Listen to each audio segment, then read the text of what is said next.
Hey everyone, I am Andrew Legend, and welcome to Masterpiece Theater. And today's review, I'm going to be talking about a movie that tackles a very touchy subject that unfortunately we all face even today.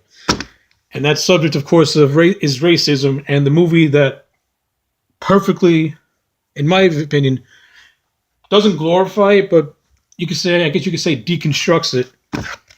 American History X, starring Edward Norton, Eddie Furlong, directed by Tony Kaye, written by David McKenna. Uh, Before we get into it, I want to set off the basics. I love this movie. This movie is fantastic. Also, a little trivia note: when this movie came out in 1998, and I was 8 years old at the time, and this is the only movie that I can remember that I was never allowed to watch. And given the subject matter and what happens in the film, it's quite obviously why I wasn't allowed to watch it at a young age, and I really didn't get a chance to see it till I was at least 17. And the second I saw it, I immediately was enamored and awed with this film. It is fantastic. Edward Norton kills it as the lead character, Derek Vineyard. He's such a multi-layered character, and throughout the entire course of the movie, you you see like this like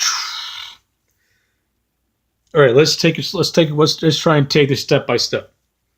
Derek Vineyard, when we first see him, and of course this movie's told non-linearly, so a lot of things are done in flashback, and for a movie like this it works. And I love how they made these sequences in black and white, because it perfectly encapsulates his point of view of the world, where everything is black and white, where white is right and blacks and Asians and Mexicans and other races are inferior to whites, and it's like white is good and they're bad, and the black and white perfectly encapsulates that worldview when that couldn't be any more farther from the truth, because we all know, because when it comes to this sort of thing, it's one big giant gray area. It's not black and white. It's a very gray area, because there are good people on both sides and there are horrible people on both sides. One is not better than the other, no matter what people will say. One is not better than the other. And American History X, kind of like deconstructs it and actually like points that out. But it does it in a way where it's respectful. In my opinion, it's respectful. It does not glorify it. It pretty much paints a realistic picture of how this troubled teen, who is trying to process the fact that his father, a fireman, someone whose job is to help people, was gunned down in a quote unquote ghetto neighborhood trying to put out a fire. And he was gunned down for his trouble, and Norton's character Derek, he's angry, and he's angry and he's misguided, and he needs to blame something. It's like, and that's also very human. When something bad happens to us, we need to blame. We want to put blame to something. Unfortunately, his blame was going towards minorities, and of course there's this character Stacy Kitch, called Cameron Alexander, who's like this leader of a neo-Nazi group in California, Venice, California, which is where the film takes place. And he pretty much, guides Edward Norton's character to be like pretty much top of the food chain of skinheads. Like, he corrupts his mind. He pretty much tells Derek Vineyard what he wants to hear. And like, you know what? No, the minorities, they're no good, and white is right and they're wrong. And you should hate these people because they took someone you loved. So why should you care about them? And it's time for us to get and it's time for us to take back what they stole from us, type deal. And that's pretty much the ideals that that Cameron Alexander implants into Derek's head. And throughout the course of the movie, through the flashbacks, you see how Norton, like, goes from this misguided, angry teen to the top of the food chain of the skinheads, which ultimately leads to him going in prison when he killed two gangbangers that were trying to steal his dad's truck. And when Derek goes to prison is where his entire perspective really starts to change, and you see the deconstruction of his point of view become more skewed now, because he befriends this black inmate, and he comes to realize not all these guys are bad. This guy that I'm folding laundry with, he's a cool person. He's the type of guy that you can go to a bar with and just talk about basketball, which is what they do. They talk about basketball in one scene, and when Norton finds out, and when the black guy reveals how he ended up getting 6 years in prison, Norton kind of has this expression of, "Wait, seriously? You accidentally dropped a TV on a cop's foot. They claimed it was assault. And that's how you got 6 years in prison."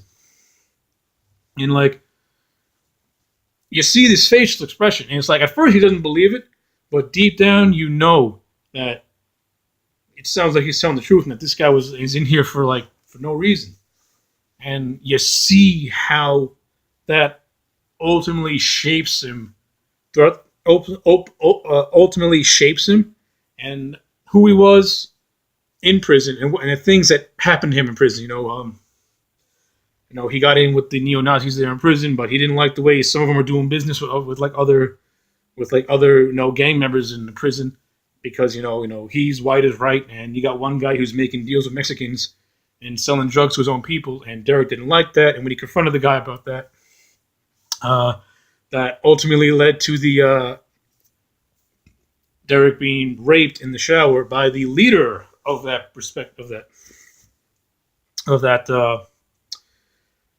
gang. And of course, that is,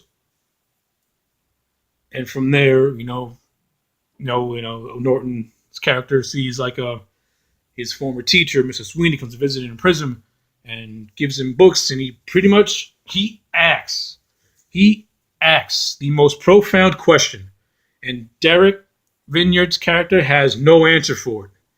And that question is simple: what is it that you've done that has made your life any different? It may maybe be worded wrong or whatever, but that is essentially the question that he asks Derek, and Derek has no answer. And that's when he really starts to say to himself, you know what? This path I've chosen, it's done me nothing. The only thing it did is get me in here, and I don't want to be in here anymore. And that is the turn from him being the racist to him being a more accepting person and a more friendlier person towards the people of different races. And we see that when he comes out of jail, and the complete change between how he was back then and how he was in present time is radically different. He's a radically different person. He's out to reinvent his life, turn over a new leaf, renounce the racism crap, and just try to live like a normal person. And Edward Norton and the writing and the directing perfectly encapsulates that journey. And that's what I mean. And that's where I say that Norton's character is so multi-layered and so diverse and so complex. And Norton deserved to win the Academy Award for his performance in this movie. Because I don't think any other movie from '98 was able to top this. Of course, he didn't win it because some foreign movie that nobody remembers won it. Whatever. But on the flip side of that, we get to Derek's brother Danny, played by Edward Furlong from Terminator 2. And he is going down the path that Derek went, pretty much almost mimicking the path that Derek went. And of course, once Derek is out of jail, he finds out what's happened to his brother. He's doing everything he can to make sure that his brother Danny does not follow the path that he went down, because it's going to get Danny. Two things will happen to Danny. He's either going to go to jail or he's going to get killed. And we see that parallel journey, and we had that awesome, and we had that cool scene where they sit down on like a bench or something, and Derek pretty much recounts his time in prison, what he went through, what he faced, and that really opens Danny's eyes, and he's like, and he pretty much says, this shit ain't worth it. And then you get that really touching scene where they go to the room and they take down all that neo-Nazi paraphernalia crap and throw it in the garbage where it belongs. And they're both ready to like start anew and like renounce all the garbage that was fed to them about hating people and disrespecting people. Because, of course, unfortunately, this does have a tragic ending. But we'll get to that in just 1 second. So there's a lot more things I want to cover. So yeah, like the character development between Derek Vineyard and Danny Vineyard is done perfectly. Edward Norton and Eddie Furlong have really good chemistry, and I really buy them as brothers. They get that natural chemistry between one another. Edward Norton is at his best in this movie, as I said before. Eddie Furlong, has come a long way since his Terminator days when he was playing John Connor, and in this movie he really, really shows that he can act, and he can act fairly well, and he can hang with the big dogs like in Edward Norton. But we got the other side characters. We got Stacy Keach as Cameron Alexander, and he's really good in his role as like the leader of the neo-Nazis, and him just like almost like this like David Koresh type character where he's just corrupting young minds, these minds with no purpose and no direction. He's giving them a purpose and direction, but it's for all the wrong reasons, and it's just to justify his cause and what he believes. And then we got Ethan Sluppy, who plays a friend of Derek named Seth, and he's just pretty much like the loyal dog. He's pretty much the loyal dog for Cameron Alexander. But he also has like his moments of the film. And of course, like there's this one scene where he's singing like this ultimate white racist song. It's like it's both hilarious and sad all at the same time. We got Beverly D'Angelo, who's in this movie, who plays the mother of Derek Vineyard, and she has a very, very solid performance. And and of course you have the sister character. I forget the actress' name, but you see how Derek's view of the world pre-prison is affecting them, and how they're more liberal, they're more accepting, and they just can't believe that Derek believes in the shit that is coming out of his mouth, which leads to this very intense dinner scene that Derek has with Elliot Gould's character, where they talk about the Rodney King riots and the videotape, and how the tape only showed Rodney King getting beat up and not Rodney King doing the other shit that led to that. And they have differences of opinion. He throws like racial slurs at Elliot Gould's character, kicks him out of the house. He assaults his sister, almost chokes her to death with a piece of meat, which pretty much leads to his mother saying, "Get the fuck out of my house." And of course, from that moment, we get to the two gangbangers, coming to his house and getting killed, and they get the infamous curb stomp scene, which is really, it is the most iconic scene of the movie, but at the same time, it is the most brutal scene of the movie, and it's just like, okay, that's where you know that he crossed the line, like, and of course, that is what ultimately led him to prison. But we have other things that happen too. We get, he and his group raid this convenience store, and they just use terror tactics on these poor people. They torture the cashier, they beat up the manager, and they beat up one of the stock workers, and they just trash the whole store. And when you see this, you're just like, these people are just trying to make a living, and because of the way you view life, you're destroying these people. And it's depressing, it's sad, and you're just waiting for something for Derek to get his comeuppance, which is what eventually would happen. But and what else? Like I said, and we got Dr. Sweeney, played by the great Avery Brooks, who to me is the backbone, the voice of reason of this movie. Avery Brooks' character, Dr. Sweeney, he's the one that guides Derek to the path of redemption, so to speak.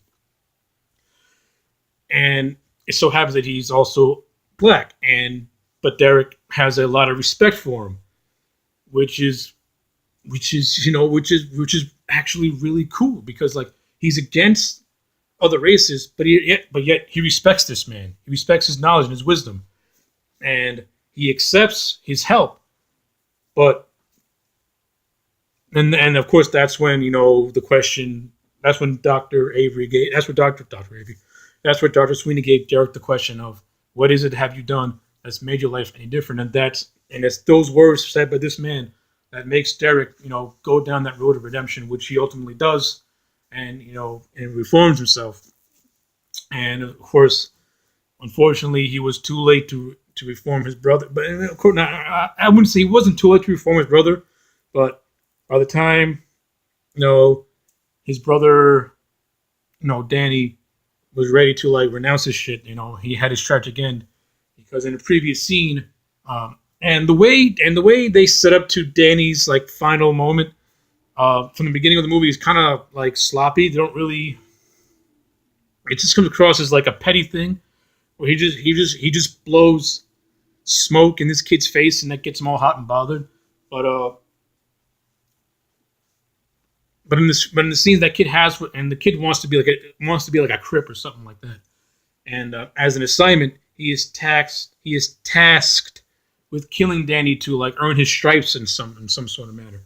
But let's get to the scene. Ultimately, the end of this movie ends with Danny's death, and by the hands of the kid that he had blew smoke in previously in the movie.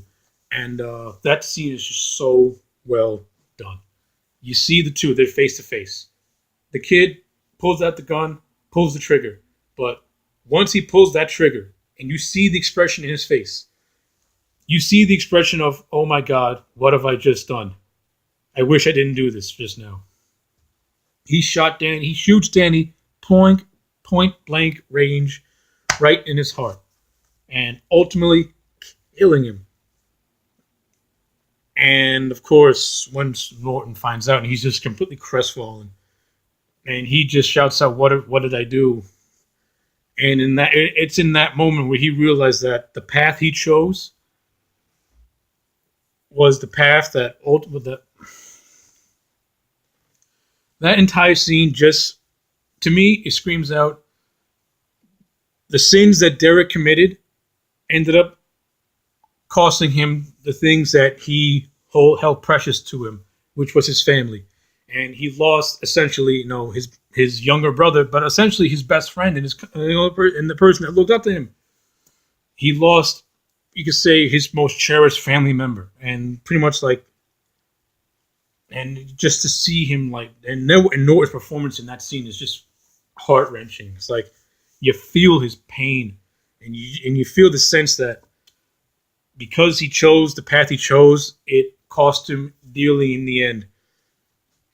And it's just like the perfect way to end this film. This film, to put on the typical, sappy Hollywood ending would have just completely ruined this movie.